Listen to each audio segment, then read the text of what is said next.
What does success look like to me? What am I driving towards? And those things are very personal. It's amazing what you can accomplish when there's trust in the room. And when you remove that trust, it's remarkable how inefficient you can become. And when you've got guys around you who are buying into your vision and pushing towards the same thing, it's energizing. Hey, welcome to the Forge Contractor Alliance. We're so happy to have you with us. It's Kenton here with Josh, and we're ready to get into a discussion and hoping that you can ride along with us, and that it becomes a discussion, that you feel it in your bones, that this is something that we it feels like there's someone in the passenger side of your truck talking about your business with you.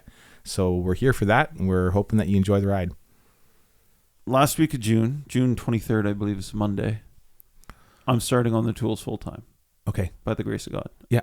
I'm really hoping to. Yeah. But if I'm on the roof, it has to be my job. I really struggle getting onto my guys' job sites. One of your foremen. Yeah. They have their system. Yeah. And I do my best, and I mold in and I work with the crew, but it's not like I can't operate in my own freedoms if I'm working on my foreman's crew. You can't actually operate in your giftings. No, because I can't manage the crew because it's their crew. Yeah. And I don't want to meddle with the successes they're having. That's right. And you don't want to undermine them. Yeah. I don't want to pull the respect and authority that they've built. Yeah. So I don't want to have arguments. Oh, you should do it this way because my way is better. Because my way is probably better for me. Yeah, totally. They clearly, Noah's clearly got success going for him. And I don't want to mess with that. Yeah. And Ethan's developing the same type of, he's developing his system. Yeah. And I think this is the interesting thing. I remember when I was 18. No, I was just 18, and I was baking for a living, doing night baking. I was baking muffins, and I remember the business owner was teaching me how to bake, and I'm like, well, why don't you just have your best baker teach me? And he's like, because she takes a ton of shortcuts. And I'm like, yeah, but she's your best. That's what I want to learn from. He's like, yeah, but she can take the shortcuts because she understands what she's doing. Yeah. He says, you don't understand what you're doing. And so I don't want you following her because you need to learn this way first, and then you can develop your own shortcuts. And I think that what happens with your foreman is initially they would be doing stuff the way you teach them. But then over time, they will develop their own hybrid of that, which is partly their own thought and partly your thought. And you're right. If you go in, you're going to mess with that. Yeah. So I'm ecstatic. I'm so excited to run a crew this summer. Right. Because I don't know why everyone thinks it's dumb, but man, roofing to me is it's pure joy. It's looking back at the end of the day, being productive. Yeah. There's very few things I do in my job that are more satisfying than actually putting the tools on and sweating. Do you know one of the most satisfying things about that? And I've thought about this. And number one, just because other people think it's dumb doesn't mean it's dumb. We all have different things that get us going in life. And I think contractors, it's a really hard thing to express to people because our job is really hard. It's physically demanding, and it's actually quite painful at times. And so there's times when you can come home and complain to your spouse or to your kids or to whoever will listen that, you're sore and you're this and you're that. But the truth is there's something about a job that there is a fulfillment and a satisfaction, even if on the surface it doesn't look that way. Yeah. But I think that one of the things that's hugely satisfying, I can remember because I had been roofing for many years. Then I took a break and studied and worked as a journalist for a while. And then I kind of did a variety of different things, ran a cabinet shop for a while. And I remember when I was running the cabinet shop, we were fixing up our building. And there was a little bit of roofing component, just really, really small. And I'll never forget this actually, is that I felt like I was doing pretty well on the cabinet design side, etc. But when I got onto this little roof, my muscle memory kicked in. And I can remember thinking, whatever. I was trying to look down on my experience in this area. I was trying to be whatever. But I got on those tools. And I got on that little roof, and instantly there was this comfort level physically and mentally, almost spiritually. It was almost fully encompassing, where I just didn't have to it was just muscle memory. Everything just happened. And I remember thinking, dang, like that is hard fought. Yeah. Like that's not something that comes easily. Yeah, that's hard earned. Oh my word. Yeah. And it's very humbling and confidence building at the same time. Because I was like, that's weird, because it's just like my body now is just doing what it knows how to do. Yeah. And I'm not trying to direct it. And I think that when you get on the tools, like you've had a lot of years under you on the tools. Like it's been an endurance race for you. And I can see how the first few days, like just feeling that flowing again, like there's something about that. Oh yeah. No, I'm no joke. I'm ecstatic to get on the crew and be with the boys and be outside. Yeah. Like, I don't know why roofing is so crapped on in this trade, because it's the best. Like, yeah, it's hard work, but you know what? There's a saying from a movie. I think it's Bruce Almighty. You ever see that? Jim Carrey, yeah. You bet. Morgan Freeman as God says some of the happiest people in the world go home smelling like high heaven at the end of the day. And that I relate to that, because it's just totally. And he's talking about physical labor. Like, don't. Yeah. Like, there's something uncomfortable about the physical labor. There is. But, and I feel like this is something I'm really working through in my own life, and I've worked through in areas where I don't have to be on the tools, or I feel more productive doing other things in the company and building the business, not just being on job sites. Yeah. But one of the best things for my mental health by far is actually just destroying myself on a job site, pushing myself, achieving goals, doing fantastic work, high-fiving the boys. Yeah.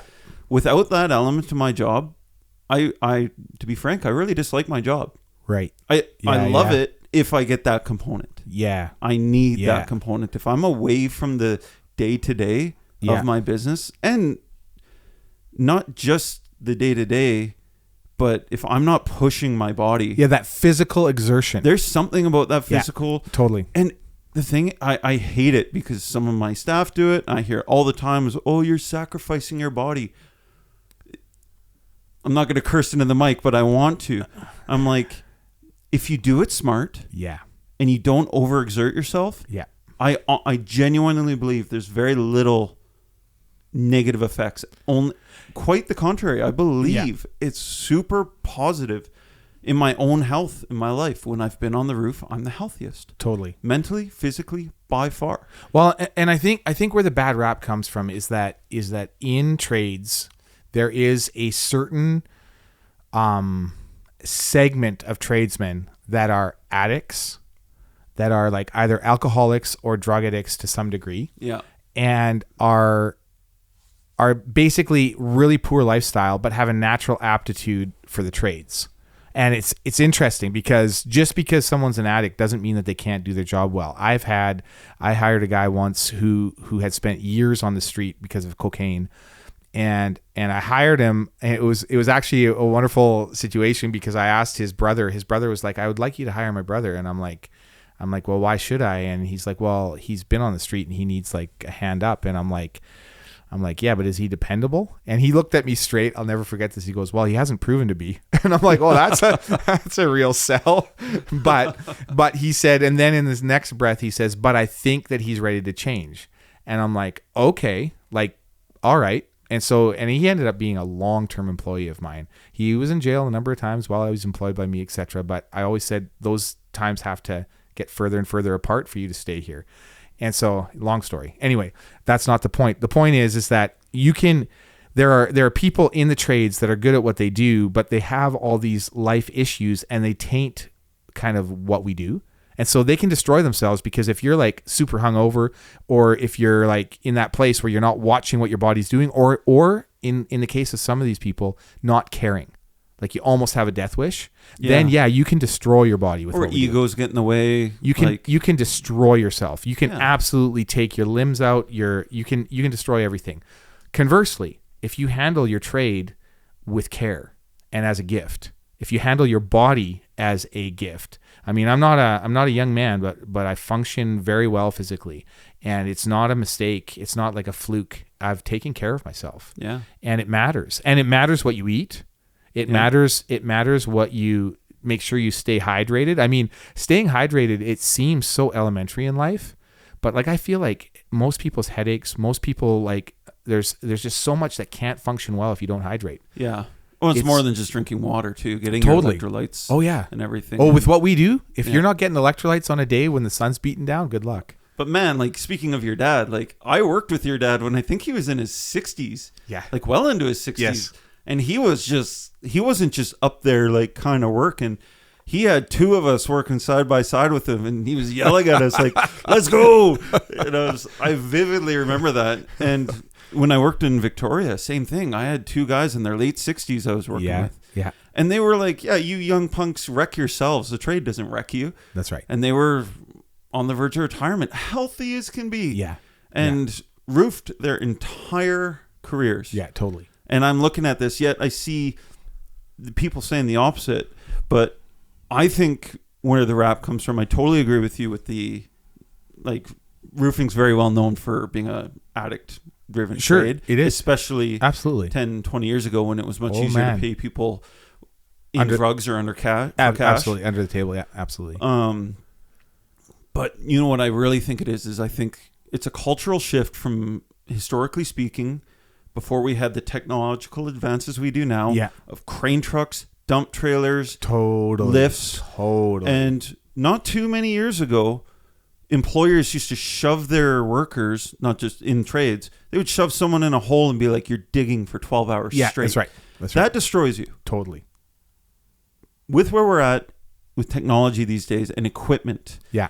Like the really, really, really hard components, the things that do destroy your bodies, we have machines to do now. Totally. And if you just are smart in how you work, you can work bloody hard. Yes. You can push yourself. Yeah, you totally can. And you can have a very healthy lifestyle in the trades. And anyone who says otherwise, like my physiotherapist, when I first started going in to the office more, getting off the roof, guess what? My back started giving out.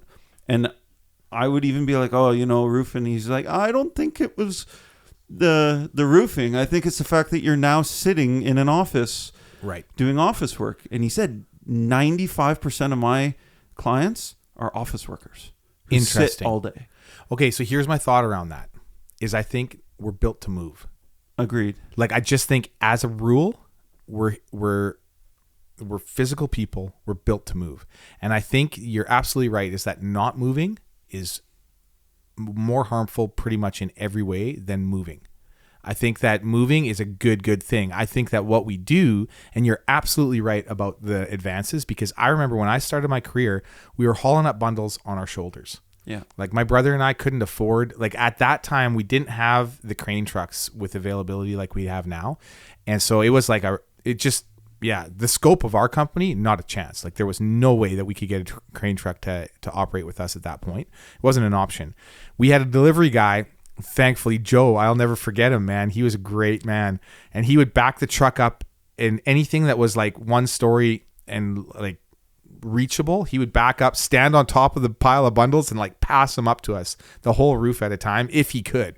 But most of the time we'd have to ground drop the stuff, like physically take each bundle off. And the bundles are, they've varied over the years between 70 and 85 pounds about. Yeah, and so they're not light. And then we'd have to physically take them off the truck, and then we would flip them onto our shoulder. And I always would do it exactly the same way, which is take a bundle, push it into my hip basically, and then flip it up, like use my leg to flip it up onto my shoulder, and then always on my right shoulder, walk up the ladder. And if you're on 1-story ladder or a bit over 1 story, not a big deal.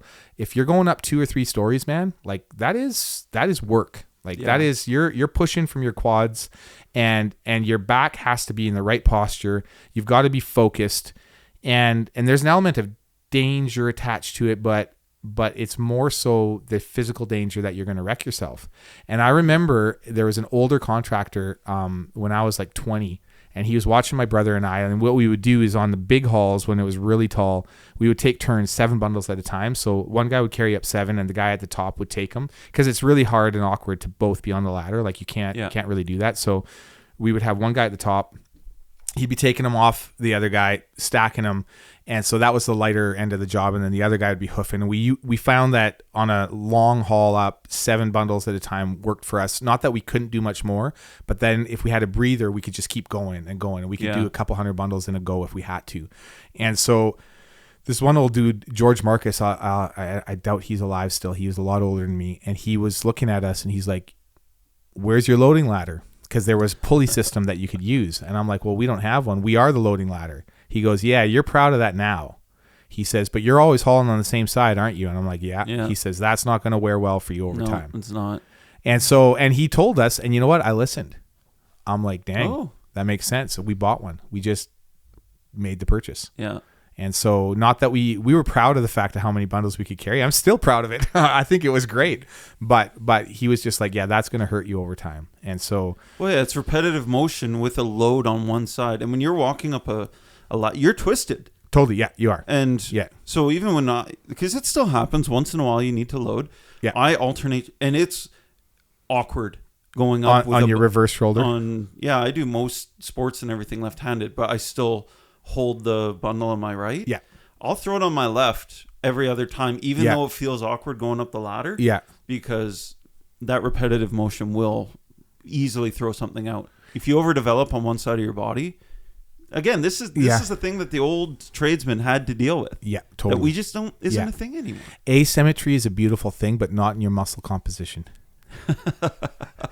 I think the other thought that I had when you were talking about the type of people that this job attracts and the reputation, roofers have a reputation of being super rough around the edges. And I think part of the reason, it's not just that, there was a cash under the table economy. There was like people coming out of jail. What do I do? Well, my buddy's got a roofing company. I'm just going to get in there. Like that's been very common. In fact, I've been hired on jobs where they're like, yeah, the local guy, like in small communities around us, it's like, yeah, the local guy, they're all ex-cons and I like my property and I don't want stuff to go missing. So I'm going to hire you for like 50% more because I just can't afford to have these guys on my property. So there is that reputation.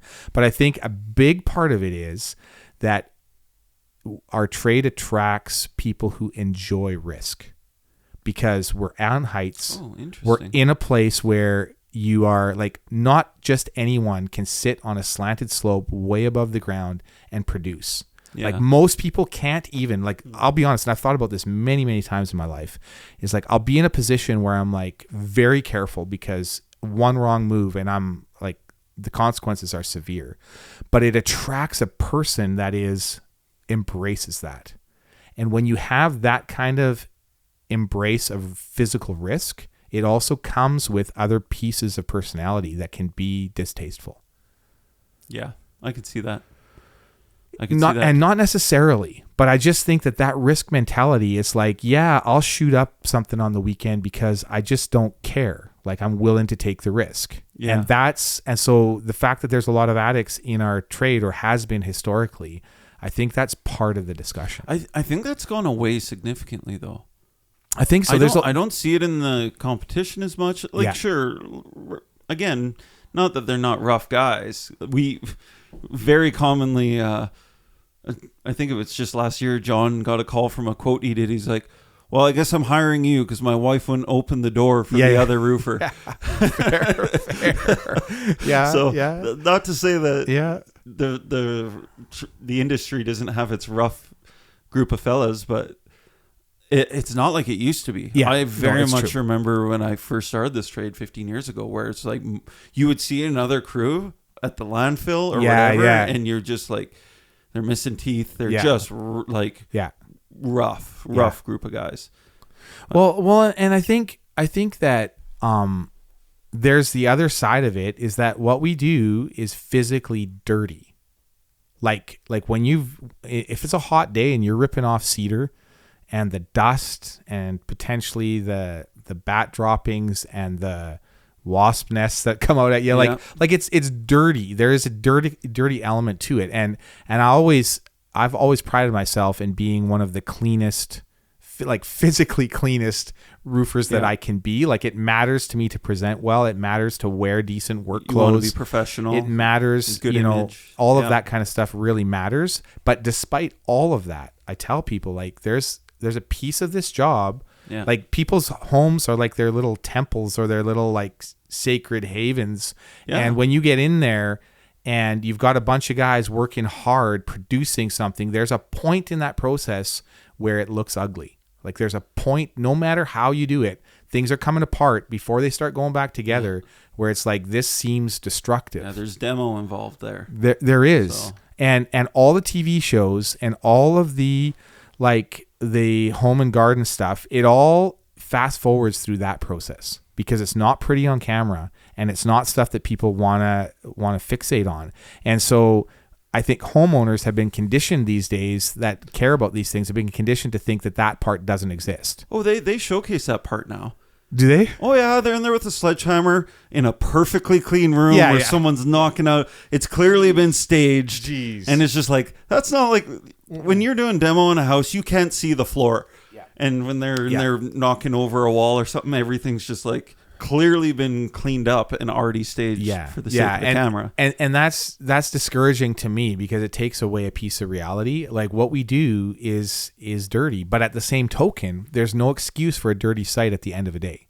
And there's no excuse for an extra dirty site even in the dirty part. Like there's ways to do that. My old boss, Bob, he was 62 and he was very deliberate. He's like, if there's any way to get the product directly into the bin or into the trailer, into the truck, if there's any way, you do it. If you have to hit the ground, then you do that. But you do that in very specific places. Be careful for hydrangeas because hydrangeas matter, right? Like these things are a big deal. But I think that overall, despite every best attempt, there is an element of dirt to what we do. And I think that is part of the reason why, if you don't combat that side mentally, if you don't say we're going to limit the dirt and the ugly part of this job, we're gonna condense it and limit it as best we possibly can. If we don't take that approach, then I think what happens is that there's a creep that can lead to being careless with your body, that can lead to being careless with the way that you treat your employees, and also ultimately how you treat the people around you in life in general. Yeah.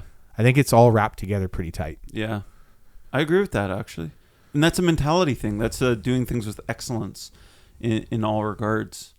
I hired a sub to go do a job for me, and he had a great reputation and came, like, apparently did great work. And he did. He did great work. But I showed up to his job site in one of the mid-project. Yeah. And I was appalled because the yard was just full of garbage. Yeah. They would tie their bundle wrappers and just chuck them in the front yard. Yeah. And I just remember being embarrassed, giving him crap. He goes, "Oh, that's just the way I do things." I'm like, well, that's fine, but you're not going to do them with me. Yeah. Yeah. And I never hired the guy again because it was just like, people need to take serious the fact that they're on people. It's not just a job site. It's somebody's property. Like, that's somebody's home. For a lot of people, that's the biggest investment they've made in their life. And it's their safe place. Yeah. Like, there's something to be said for that, man. Like, it's, and I think that there's a whole different discussion in there as far as, like, you know, do we take that too far? Well, maybe, but when we're on someone else's property, it's not up to us. Like, they can be fixated. Do we take what too far? Sorry. Well, sometimes do we make an idol out of our home? Like, does it become like almost too? Do we care? Do we care too much about our lawn, for example? Like honestly, a lawn, you know, a golf course is beautiful, but you can take divots out of it and you can reseed and you'll be okay, right? Yeah. Like, and I think sometimes it's like the earth is ended if there's something that, you know, if a piece of lawn is not what it was when it first, you know, when you first arrived. Like, you try. I think it's interesting to me because doctors have to take the Hippocratic Oath. I think that's what it's called, the Hippocratic. I'm not sure of the pronunciation. I'm not sure. Forgive me, I'm not a doctor. but they have to take an oath, which is like to do no harm, essentially, is like your job is to work in the best interest of the people you're working with. And I feel like as a tradesman, we actually, in order to do well at what we do, we have to take the same type of oath. Yeah. Like, it's not a formal thing that we do, and maybe it should be. But I always think of, like, when we're on someone's property, to the very best of our ability, we are there to not damage anything. Like, we want to do good, and at the end of the day, we want to have improved what we're working on, and not improve it over here, but smashed windows over there, or wrecked lawns over there, or damage the driveway, or you name it, right? Like, that's there's just something super super negative about leaving a job where what you've done looks good, but you've left some chaos around you. Yeah, that's super unsatisfying. That's a net negative. It can be. If you go onto somebody's property and you walk away from it in any less of a state than you showed up, yeah, then that's just a net loss. However, because, in my opinion, well, yeah, and what we do though is very physical. Yeah, and so you don't have to make a big mistake to smash a window, right? Like it's not like you're a complete idiot to wreck something. It's just you have to be super conscious not to. Because and if you do, handle it. Exactly. Replace it. Fix it. Totally. Make sure that like funny enough, we got an email yesterday from a job we did last year. Beautiful roof. Yeah. Job went swimmingly well. Yeah. I think the customer even gave us a 5-star review. Okay. She just noticed yesterday vinyl siding. Yeah. The corner trim that came down. Yeah. Clearly when one of the guys was ripping off, he broke a corner of her. Okay. And none of us, I don't know if the guy even noticed it. He probably did. Yeah. But didn't want to get in trouble or whatever. Sure. So it was just quiet about it. Yeah. She sent us pictures and we're like, okay. Yeah. We'll hire a siding company and a professional. Yep.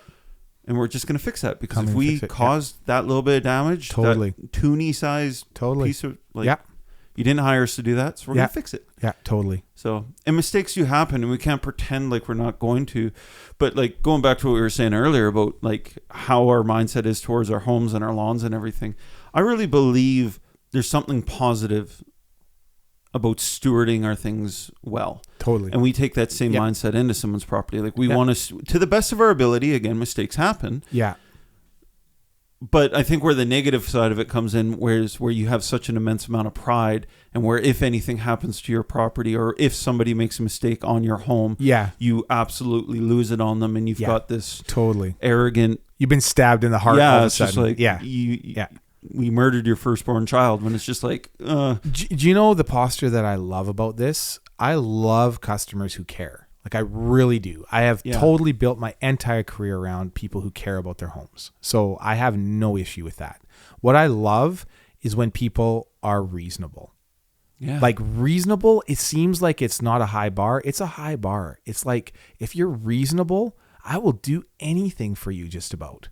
Like if you're like, hey, for example, in a case that you just talked about, there's a possibility that it wasn't one of your guys who did that. There's a possibility that it could have been something else. Yeah. Like it's possible, totally right? Like honestly, that's my first thought was that us? Yeah, exactly. And so, but there's also a likelihood in this particular instance that it was your guys. Like I would say it's probably a 60-40 split where it's 60% could have been one of your guys, 40% it might not have been. That's what I would say, it's maybe something like that. But in a case like that, obviously you're going to come through with for your customer and just repair it and move on.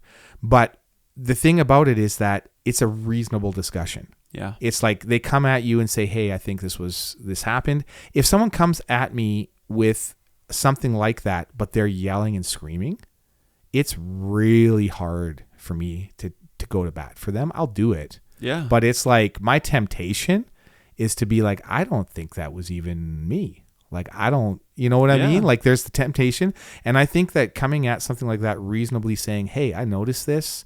I think it was probably your guys. Correct me if I'm wrong type of attitude, even if they don't say it exactly that way. Man, what a wonderful interaction. Yeah, that's nice. But there are not like this person very much was like, your guys did this, fix it. Sure. And but even at that, we still need to come from a place of it's totally possible. And a lot I can see how it would have been us. Yeah. So we're just because again, like I was saying in the podcast earlier, that's our customer. That's our roof. That's our home. Totally. And they feel like we did something, we're gonna fix it. And in fairness, a lot of people feel like unless they yell, they're not going to be heard. Yeah. And I think that this is a fascinating part of life. And I have this maybe highly optimistic hope that we can be a voice to say that that's not actually the case. Like for me, I hear a gentle conversation much louder than a yell. It's just the way that my brain works. I'm a I'm not a instinctively like aggressive, conflict driven person. And so when someone comes at me and instantly wants to create conflict, my initial reaction is to just like not hear what they're saying and just to back away from that so that I don't react too strongly. I think that's a common reaction.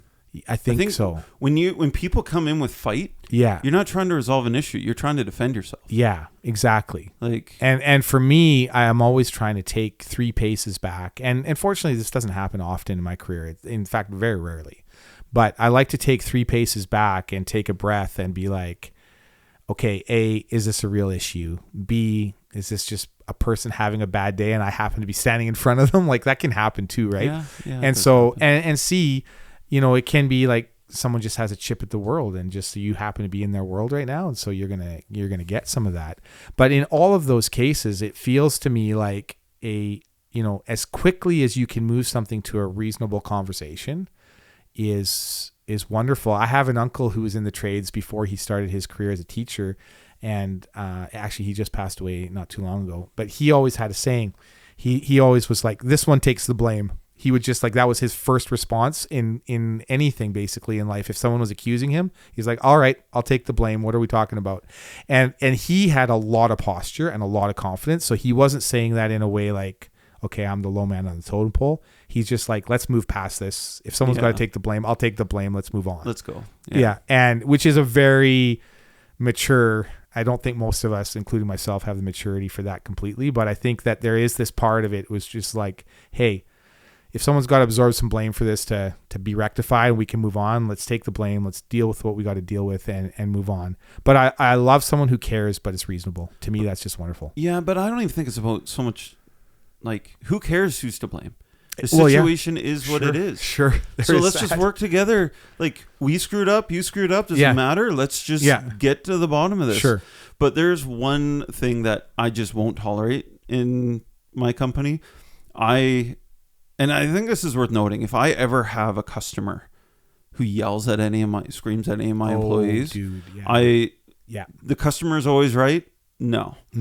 I'm here to look after my employees. And we had one instance a couple of years ago where we did a big project on a beautiful house. And we have a policy when we do roofs that we replace the skylights. Right. Every time. Yeah. If you don't replace your skylight, we're not going to warranty it because the skylight only lasts about as long as the roof. If you're not going to replace your skylight, that's your risk. Yeah. We've gone through phases where we've made it absolutely mandatory. Like this is how serious we are about this. If you aren't going to replace your skylights, we don't even want to do your job because they always leak. Yeah. They always break down and leak. And we did this job for this lady. Went perfect. She's happy. But again, she had really big, really expensive skylights. Didn't want to replace them. We're like, okay, they're not warranting them. Yeah. And guess what happened? They leaked. Yeah. And we went back, and it is so hard. Despite us telling her we weren't going to warranty them, we still went back for free. Yeah. And we were trying, and they leaked. They leaked again because it's really hard to figure this out. Sure. After you've put the new roof around them. Sure. And then she called and she unloaded on my admin lady. Right. Yeah. And screamed at her. And I just called her and I just said, listen, like we're really trying to work with you here. Yeah. But if you ever talk to one of my staff again like that, I'll leave you high and dry. And I won't ever come back to your job site. Totally. Like we're trying to work with you through this sort of process that we told you would likely happen. We're doing all this for free. Yeah. And she very much did good on her. She's like, I'm really sorry. I'm just really, really upset. And guess what? We did find the issue, and there was an issue with the skylights. Like we figured it was, and we fixed it, and it ended out being a good story. But I just remember being like, if anyone ever claims that your customer gets a higher status than your employees, that's the wrong approach. No, I totally agree. And I think that's one of the things that I found early in my career is that if you don't defend your employees, even if they're wrong, like even if they are the one that's made a mistake, and it's usually not the person that's getting yelled at that made the mistake. That's the interesting thing. Like it's usually that they just it's just answering the phone. It's rarely the case. But I can remember I had a customer back when I was running the cabinet shop, and he just made every person that he dealt with in my company cry, like literally cry. Oh, well, And that's not good. and it was like, and I was gone at one point. My brother had a serious accident, and I had to leave town in an emergency, and it was a big deal. We didn't know if he was going to make it, and so like I just had to just up and go, and so my staff were dealing with something that I should have been dealing with, but it was like, to say it was a family emergency is an understatement. And so I come back and my staff is like upset because this guy, who happened to be very scatterbrained as well. So he would do something, but didn't even know, like, he was a very hard guy to track and to order stuff for. It was very difficult, and we needed a lot of protocol around him. Regardless, he had just really caused my staff a lot of grief. And so when he came back in the next time, I took him aside to my office and I'm like, hey, I said, this is the last time you'll ever deal with us. I said, you've made every person that you've dealt with like seriously distraught here. And I said, and we don't want to see you again in here. He goes, well, you should hire tougher staff. And I'm like, I'm only going to say this once, please leave. Oh, wow. And it so happened that a young guy that was working for me happened to hear the end of the conversation, and he knew the grief that this person had caused, and he high-fived me after. He goes, that was awesome. And I'm like, you know what? Like, yeah, it was awesome, but it was highly necessary. Yeah. And I think that like there is like, I feel like none of us are perfect. And I feel like we're all going to have days when we're going to express ourselves in ways that are not so great. I just think it's just awesome to reward reasonableness and to put a question mark in front of like aggressiveness.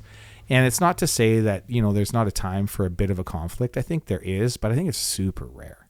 Yeah, we run into it very little. Yeah. Very little. I think it's like one of the biggest things we try and do. Okay, and granted, and this is something I wasn't expecting, but I have found the more reputable my business has become, the more 5-star reviews it's got, the longer it's been around. Yeah.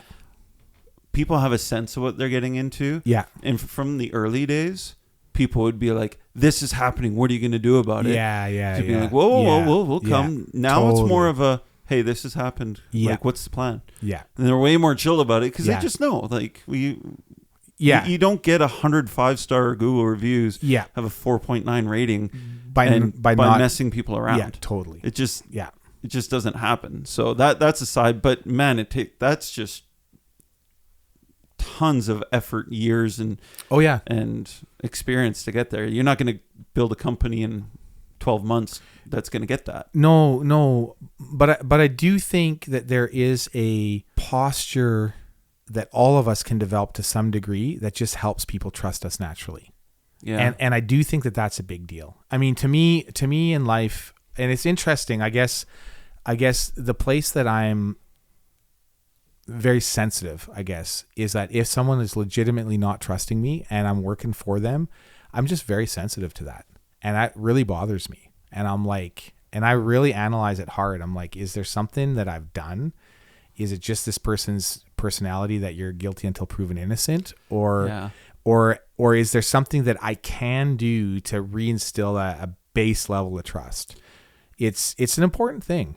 There are just some people out there who just don't trust anybody. That's fair. And they are, you're right, they are the hardest people to work for. Because you're just fighting this unnecessary battle of trying to appease people beyond reason. Yeah. It's amazing what you can accomplish when there's trust in the room. And when you remove that trust, it's remarkable how inefficient you can become. Yeah. Because at that point, then you're trying to make things look like you're going in the right direction the whole time, even though, in fairness, like a lot of the best things in life are not a straight line. Yeah. The element to trust in everything we just talked about. Yeah. Like trust, everything from customers to staff. Yeah. There's a foundation that trust lays that is the difference between having... you can have a successful business fiscally or whatever that's not necessarily built on trust, but I can tell you firsthand when my company and my crew and all the moving parts of my company all trust each other. Yeah. Work is fun. Yeah. Work is enjoyable. Totally. It's the stress levels are not even like, I won't say non-existent, but I will say as soon as you get one person in your company who doesn't align with your values and you don't trust each other, doesn't matter how good a worker they are. Yeah. But that's where that one customer comes from.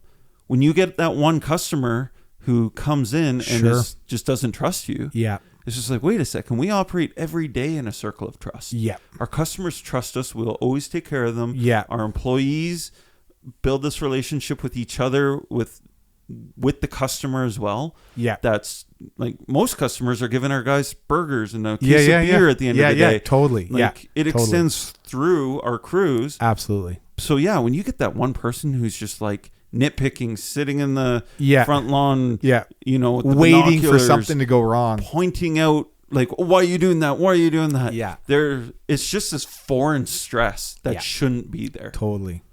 So for you homeowners, don't be one of those customers. Trust the trades that you've hired. And you can, you know, have a good experience yourself too by just hiring a trustworthy company. Totally. So. Yeah. No, I think it's critical, and I think in wrapping up this conversation, I'm thinking about how we can trip ourselves up if we don't trust ourselves. And I was just thinking about this. It's like we need to trust ourselves as well to some degree. And I think sometimes we don't extend ourselves the courtesy. I think that we all know that we're not flawless. Yeah. And so sometimes, like, there's those of us who tend to be on the perfectionist side that get really hard and down on ourselves when we make a mistake and when it's a legitimate mistake. And we begin to not trust ourselves to some degree. And speaking from experience, like, this is something that I feel like it's you know, if you're a tradesman and you're at the top of your game, your expectation for yourself is really high. Yeah. And it's like, and you expect yourself to be on your game all the time. And if you're not, if you make a mistake, it can be a really tough internal discussion. Yeah. And I think that you can start to shake the trust in yourself. Be like, hey, I was like trying to do my best and I clearly made a mistake. And that's a tough discussion. And I think there's an element of grace we need to bring to ourselves in our internal discussion as well. I just think that matters. Yeah, it definitely does. I have a good buddy who I worked with a lot over the years here and there, and just, you got coexisting on, I think he did work for me for a little while, but yeah, he's run his own show for many years. And when a mistake will be made on the site, he'll look at me and he'll be like, I think it's time for coffee. And I'm like, rather than get upset or rather than be like, wow, how did that happen? He's like, I know this isn't our normal standard. We just did something we wouldn't normally do. Let's take a couple minutes. And you know what? Like, it's kind of become my policy. And so I think trust in yourself is important. And not because we're flawless, but I just think we need to have grace for ourselves. We need to do our best, but recognize that our best isn't always good enough. Yeah, not always. Usually. Most of the time. But yeah. Well, thanks, guys. This has been fun. And thanks, Josh. I enjoyed the conversation. Yeah, it was a good one. Alrighty.